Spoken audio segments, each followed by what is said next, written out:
Have you ever stood in a room full of people, wanting to join the conversation, but feeling your mind go completely blank? Your heart is saying, go on, say something, but your brain is screaming, what if I sound silly? If that's ever happened to you, you're not alone. And this video is going to change that. Today on TalkTune English, I'm going to share powerful, easy-to-use tips so you can start conversations, keep them flowing, and speak with confidence, even if you've always been the quiet one. And here's the thing, by the end of this video, you won't just understand how to do it, you'll actually feel ready to try it. So stay with me till the end, because your next conversation could be the one that changes everything. While you're here, let's make this a real conversation. Tell me in the comments, what's the hardest part of speaking English for you? And if you want more confidence-boosting tips every week, hit that like button and subscribe right now so you never miss a new episode. I remember once I was at a big gathering event, and something happened to me there. Oh, what was it?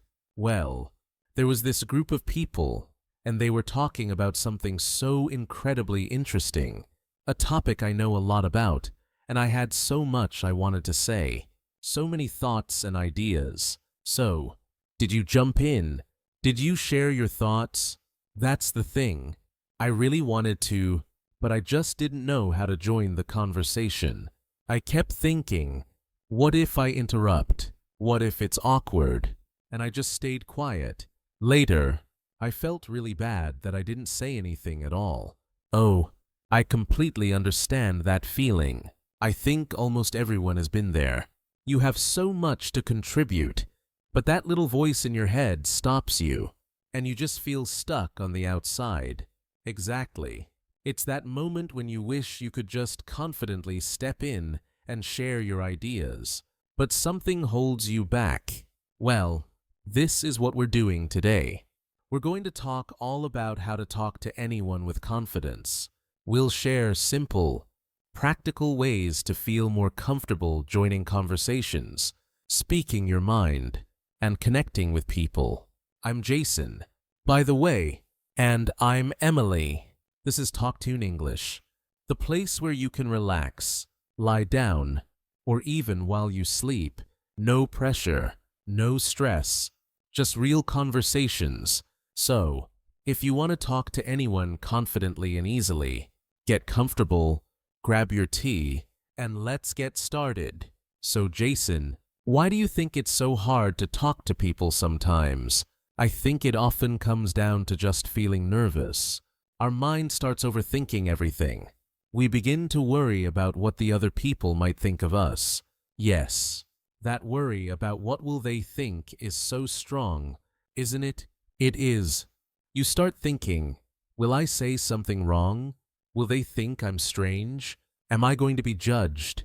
And when those thoughts fill your head, it makes you stop. Even if you have a lot to say and you really want to join, that feeling just freezes you. That's exactly what happened to me at that gathering. I had so many interesting points, but the fear of interrupting awkwardly or saying something silly just kept me quiet. It felt like a wall in my mind.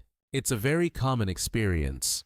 We focus so much on imagining bad outcomes that we forget the good things that could happen. We stop ourselves before we even try, right? It can really hold us back even when we have a lot to contribute. But how can we avoid that struggle and begin to feel more confident? Well, it's all about preparing your mindset and practicing your confidence. It's not something you just have naturally. It's a skill you build. That's so true. It starts even before you say a word. When you decide to join a conversation or even just walk into a room, yes, think about your body, for example. You can actually enter and join with a great posture. Stand tall. Keep your shoulders back.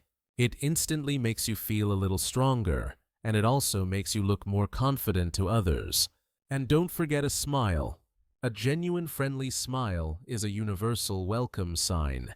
It tells people you're open and friendly. And when you speak, use a nice welcoming voice Not too loud, not too quiet, but clear and friendly. These physical actions actually send signals to your brain, making you feel more confident. But the biggest battle is often in our minds. That's where we need to change those negative thoughts into positive ones. Instead of letting your brain say, "What if I say something wrong? What if I make a mistake and look silly? What if they judge me?" You need to shift them to positive thoughts.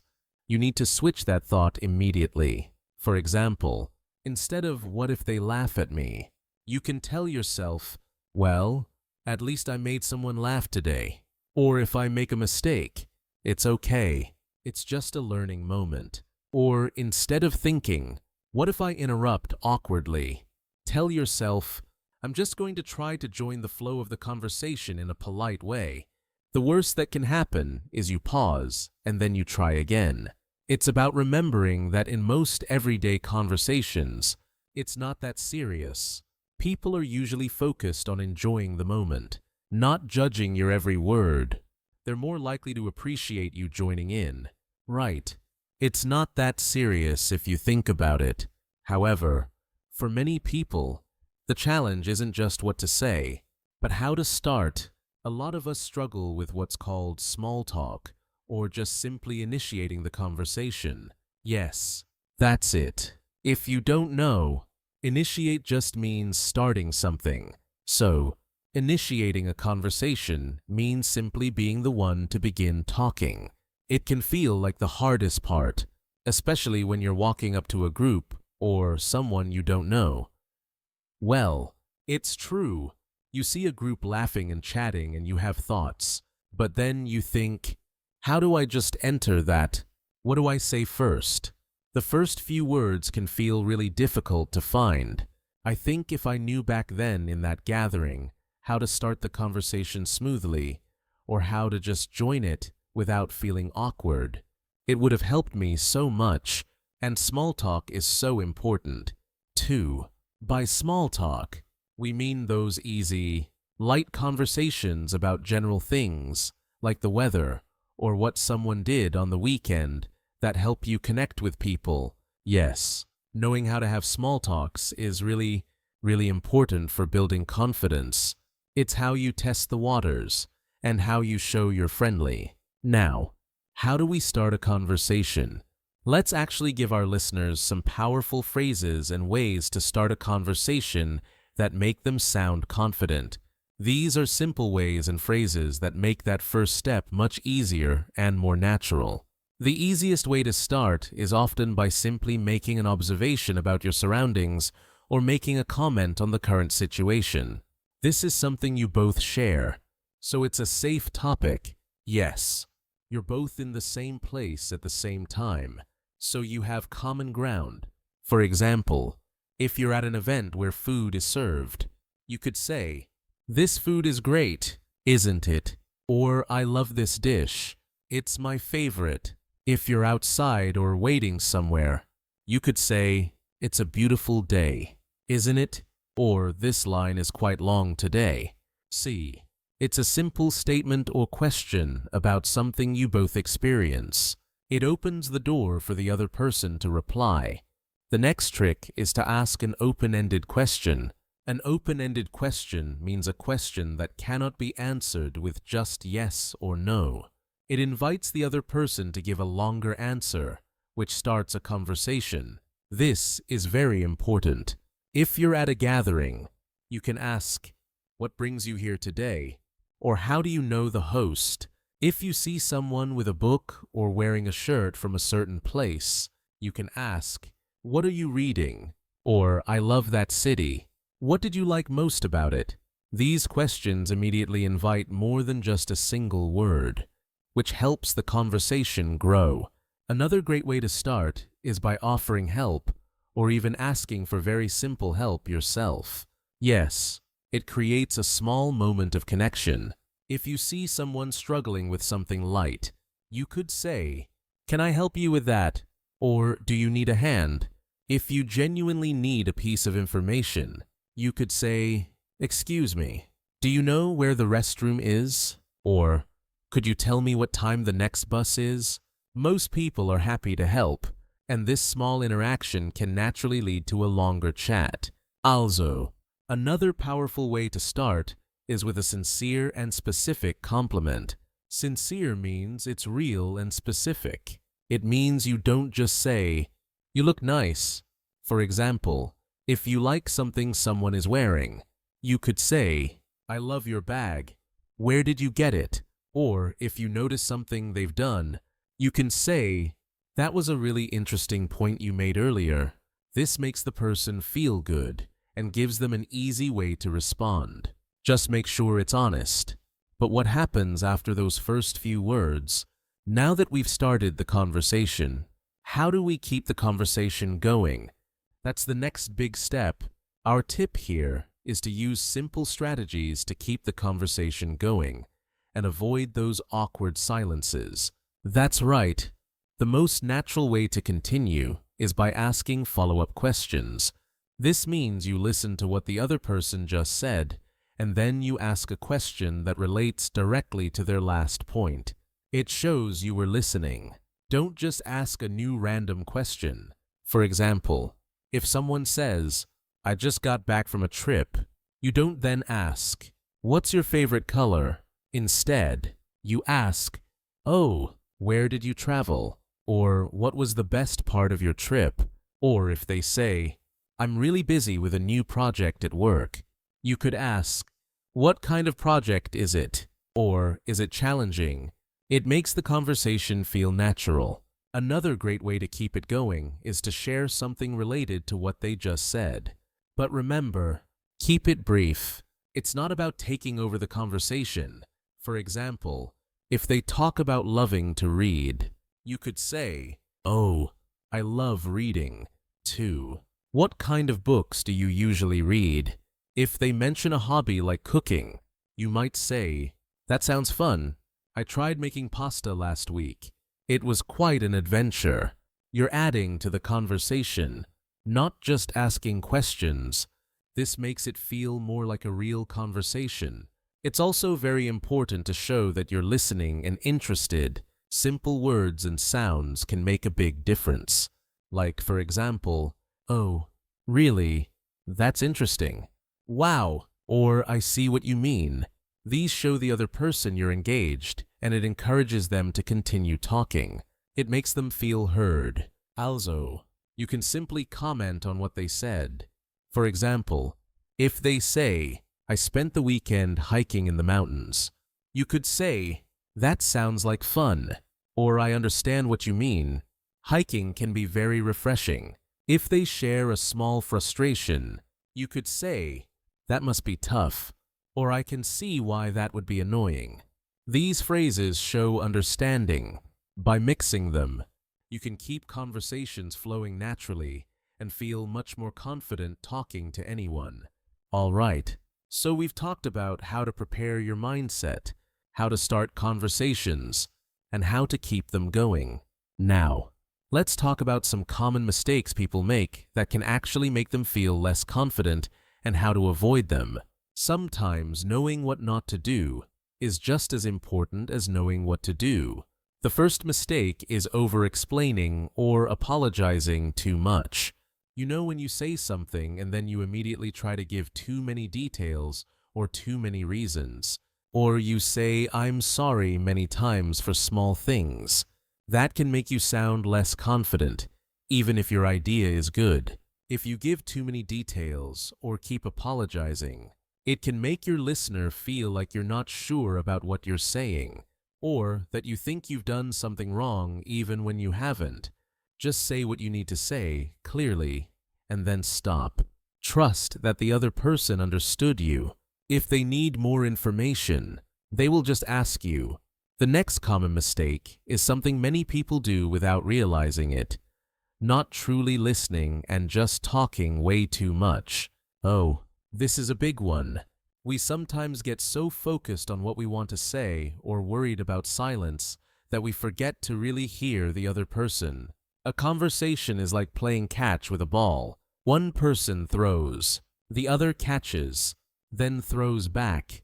If you just keep throwing the ball without letting the other person catch it, It's not fun and it's not a conversation. So, avoid talking too much about just yourself or constantly changing the topic back to what you want to talk about. Give the other person space to speak and truly listen to their words. Also, during a conversation, stop avoiding eye contact. If you don't look at the person you are talking to, it can make you seem uninterested or shy. Making good eye contact shows the other person that you are interested in what they are saying, that you are engaged, and that you are confident. It builds connection. Of course, you don't need to stare intensely. A natural amount of eye contact, like looking at them when they're speaking and looking at them when you're speaking, is perfect. It shows respect and interest. All right, Jason.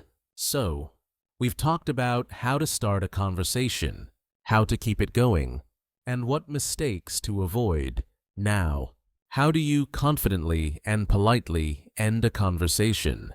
That's an important point.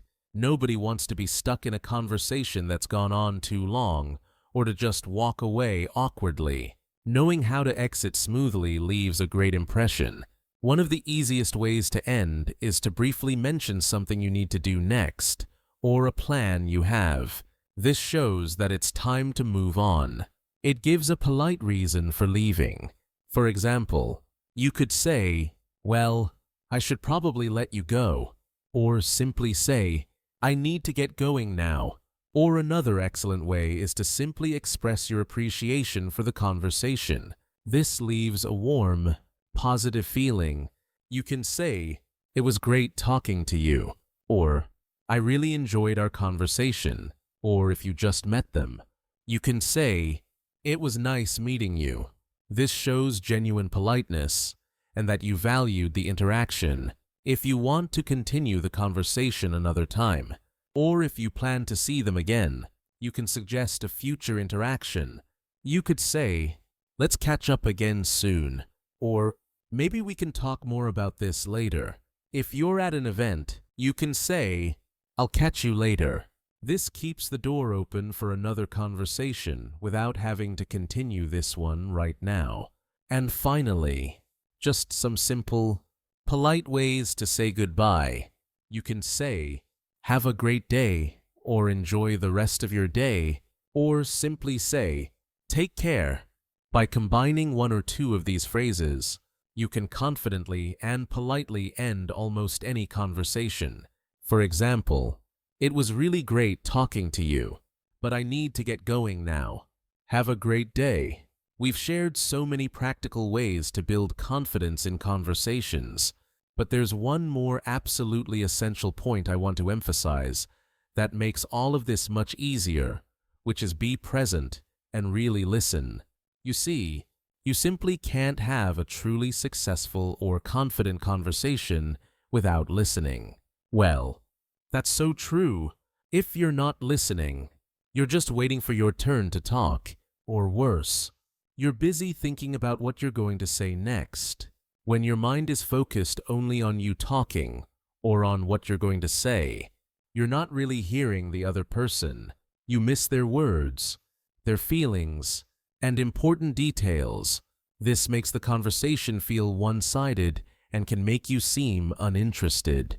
And when you're not listening, it's harder to ask good follow-up questions or to connect with what the other person is saying. The conversation won't flow naturally. So to be confident and talk to anyone with ease, train yourself to be present in the moment. When someone is speaking, give them your full attention. Listen to their words, their tone, and try to understand their message completely. This makes the other person feel valued and heard. And when they feel heard, they're more likely to engage with you, which naturally boosts your confidence. You'll find it much easier to respond because you truly understood them. So remember, confidence in conversation isn't just about speaking, it's deeply connected to your ability to truly listen and be present with the person you're talking to. This makes your conversations much more meaningful and enjoyable for everyone. To bring it all together, what's the most important thing our listeners can do to really make all these tips stick? Oh, that's easy. Jason, it all comes down to one word: practice. Exactly. All these tips, they're all skills, and like any skill, they get better with practice. Whether you're practicing alone in front of a mirror, or recording yourself, or finding opportunities to chat with a friend, or even just starting small conversations in daily life, every little bit helps. The key is to actively practice these tips and phrases. Try starting a conversation with a new person. Work on asking follow-up questions. Focus on listening more than talking in your next chat. And after you practice, take a moment to think, how did that go? What could I improve next time? This helps you see where you can improve and grow. That brings us to the end of our episode on how to talk to anyone with confidence. We've covered so much today, so we truly hope these tips help you overcome nervousness, step into conversations, and feel more at ease sharing your thoughts and ideas with anyone. And remember, confidence isn't something you're born with. It's something you build, one conversation at a time. Every time you try, you're not just practicing English, you're building a stronger, more confident version of yourself. If even one tip from today's episode made you think, yes, I can do this, then imagine what will happen when you put all of them into action. Your voice matters, your ideas matter, and the world needs to hear them. So before you go, let's make this a two-way conversation. Tell me in the comments, which tip are you going to try first? I'd love to hear your story. If you found this helpful, hit that like button so more people can discover it. And don't forget to subscribe to TalkTune English, because every week we're here to help you speak with confidence, connect with people, and express yourself in English without fear. Thanks for spending this time with us. Keep practicing, keep believing in yourself, and I'll see you in the next episode.